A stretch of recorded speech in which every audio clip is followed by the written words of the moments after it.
What's up everyone, it's Dwarfin87 here to bring you a new video. Welcome back to Today in WoW. This version is going to be for Monday, September 24th. Today we're going to go over some of the PTR stuff that came up from last week. But let's start off with our daily activities. Today we have Talanji's Expedition and Storm's Wake, which is going to be available for the next 24 hours. Tortolan Seekers is going to be available for the next 48 hours for both the Alliance and the Horde. And the Sandalari Empire is available for the Horde, so the Proudmoore Admiralty is going to be available for the Alliance, and that needs to be completed within the next 72 hours. We have a total of 3 Champions of Azeroth quests available here in Sandalar. 2 of them are going to be available in Zuldazar. Azerite Empowerment is going to be available towards the east of the map, and Azerite Mining is going to be on the north. The last quest is going to be available in Vol'jin, and it's going to be Azerite Madness. It is going to be located towards the east middle of the map. Kul'Tiran is going to have our other 3 quests, and it's going to be 1 Azerite Empowerment and 2 Azerite Mining. The Azerite Mining quest is going to be available in Tyrande Sound, in the middle of the map, off the beach. Drossbar is going to have Azerite Empowerment, which is going to be in the middle of the map. And Stormstone Valley is going to have our last Azerite Mining quest, which is going to be on the southeast portion of the map. Warfront still available for the Alliance for the Battle of Stormguard. You still have 2 days and 12 hours to complete it. And as with always, the portal's open for the Horde for them to be able to kill the World Boss, any of the other rares in the area, in order for you to earn equipment, mounts, or pets. Alright, so let's talk about PTR and the changes that are coming along with it. As you probably know, on Friday, the PTR for 8.1 was downloaded into the game client. A lot of people are able to data mine exactly what is going on with the new patch. Keep in mind that any PTR information is up in the air and is not set. Sometimes things make it to PTR and they don't actually make it into the game, so everything that we're about to go over, take it with a grain of salt. I know there's a lot of people that don't like spoilers, so what I'm going to do is I'm going to go over some of the loot that you're going to be able to find in Sandalar. Some of the new models that are in game that don't spoil any of the storyline first. After that, I'm going to go over Warfronts and the equipment that is available there. And then I'll leave any of the storyline and the spoily stuff towards the end, so I'll make sure to give you a fair warning before I even go over that. So let's start with class changes. I wanted to do screenshots of everything that was data mined by wowhead.com. However, there's a lot of class changes that are happening. A lot of the stuff, like I mentioned, might be coming live, might not be coming live. There might be stuff that might get changed next time they do a PTR download. So if you want to go over specific class changes, I'm going to go ahead and link them in the video description for you to go into wowhead.com and then just go over those in there. I can definitely tell you that the Shaman and the Feral Druid are getting a little bit of an overhaul when it comes to damage. So if you play any of those 2 classes, I would suggest you go in there and take a look at those in there. Alright, so the first thing we're going to talk about is the models that have been changed for current and existing models in the World of Warcraft. The first one we're going to look at is going to be the High Mountain Tauren Boonkin form. They're actually going to be getting a new form for the Boonkins that is going to be a little bit more catered towards High Mountain Taurens. The 2 that you see here are the only 2 that I've been able to find on the web. It looks like there's only a color variation between one and the other. There were some changes to the Night Sabers that are available for the Night Elves mounts. Those can be seen on the screen now.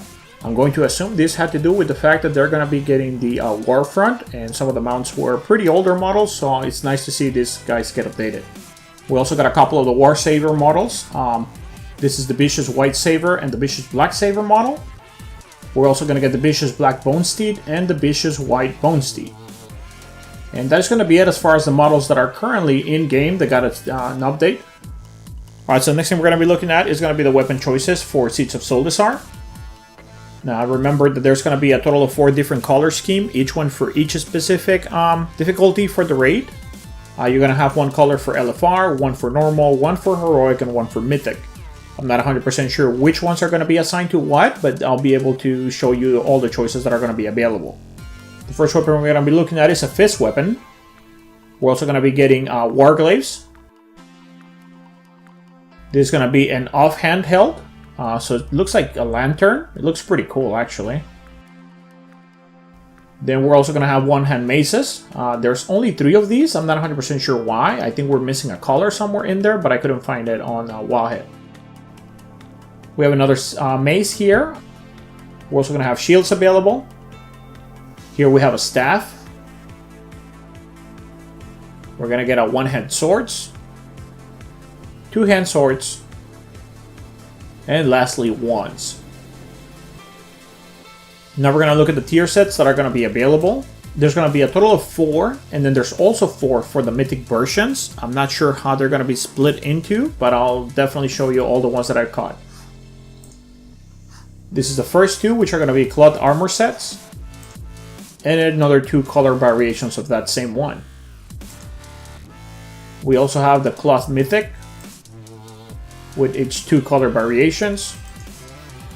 This is leather normal. This is the other leather sets. Then we have leather mythic. And this is the other color variations. We also have mail. And the 2 mail color variations. And here's mail mythic. And the 2 color variations from those. I couldn't find any plate armor on the Wowhead website, so if there's any out there, I will definitely post it as soon as it becomes available. Alright, so let's start talking about the equipment that is going to be available to Warfronts.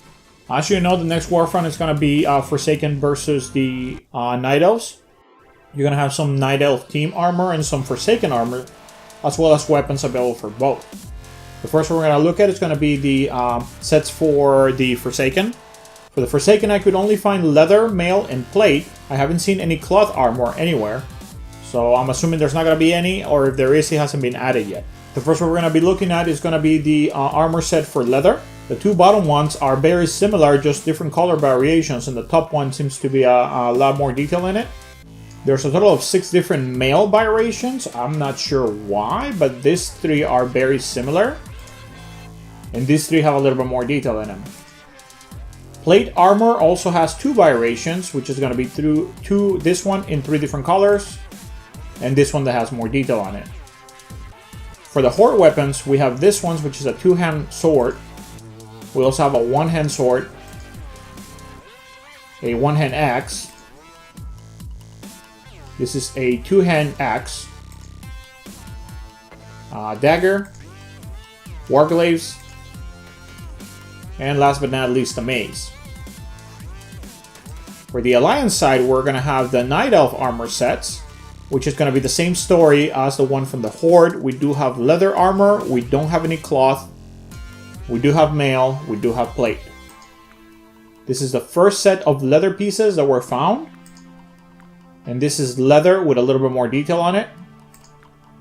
This is the mail pieces. This is mail with more detail on it.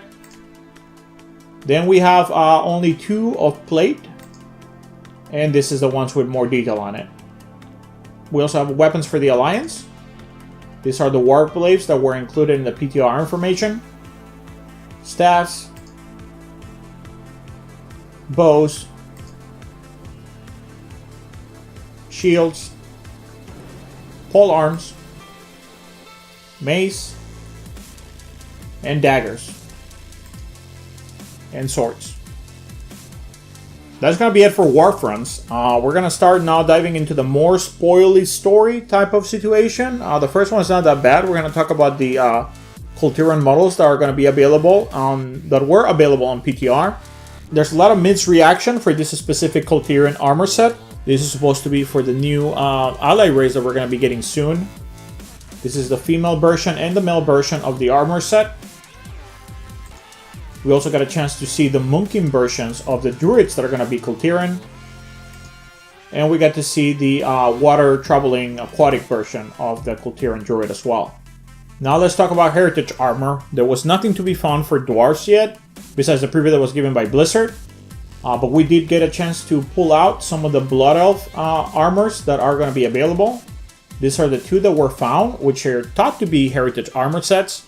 But we're not 100% sure yet because, again, nothing is set of stone. It could just be an upgrade for some of the guards that are around. So, again, take it with a grain of salt. Alright, so this is where we're going to get a little bit spoily when it comes to storylines. So if you don't like any spoilers, this is the time where you drop off. I do appreciate you watching this video. If you enjoyed the content, don't forget to hit the like button and subscribe. So let's get going with the rest of the stuff. There were scripts from storylines that are going to be evolving in patch 8.1. Wahid reported that there's going to be a storyline involving Tyrande, where she's going to be becoming a Night Warrior. There were models and customization for Night Elves that involved the Night Warrior storyline. This is the new model that was data mined for Tyrande. As you can see, her eyes have completely changed. The storyline basically involves Tyrande going through the Night Warrior ritual. You want to read a little bit more about this storyline, I've included a link to the scripts and kind of gain a little bit more knowledge exactly of where this is going. The bear form for Kul'Tiran model also got updated. You can see this on the screen as well. The other storyline that is going to be evolving in patch 8.1 is going to be Vol'jin's. We didn't know exactly what was going to happen with Vol'jin, but now that the data mining has happened, we kind of know what is going to take place. According to the data mine scripts, Vol'jin is back. He doesn't remember who told him that Sylvanas was going to be a great war chief. He also doesn't remember who brought him back to life. However, through the script, you will see that we do visit a couple of places. More importantly, we do talk to one Sandy, who confirmed that he didn't tell Vol'jin to have Sylvanas be the war chief, and he also confirmed that he didn't bring him back to life. We go and visit the Lich King, who again says he didn't tell Vol'jin to have Sylvanas as the war chief, and he did not bring Vol'jin back to life. So if you want to find out a little bit more about this storyline, you can click on the link below on the description, and you'll be able to read through the scripts. Last but not least, we did confirm that the Blood Elf Heritage Armor questline is going to take us through the history of the Sunwell and when Arthas attacked the kingdom. It was also confirmed that the Dwarf Heritage Armor questline is going to involve us going into Uldor, so there's definitely things to be excited about. Again, this is just a brief summary of everything that was data mined from Friday till now. If you want to look at this more into detail, I would strongly suggest that you visit wowhead.com and stay up to date with all of their information and their coverage. They do a lot better job than I do with these small videos. All of the information that I got regarding the PTR comes directly from Wowhead. I'm just trying to summarize it here for you. Once again, if you enjoyed the content, don't forget to hit the like button and subscribe. This is Orphan87 signing off. See you in our next video.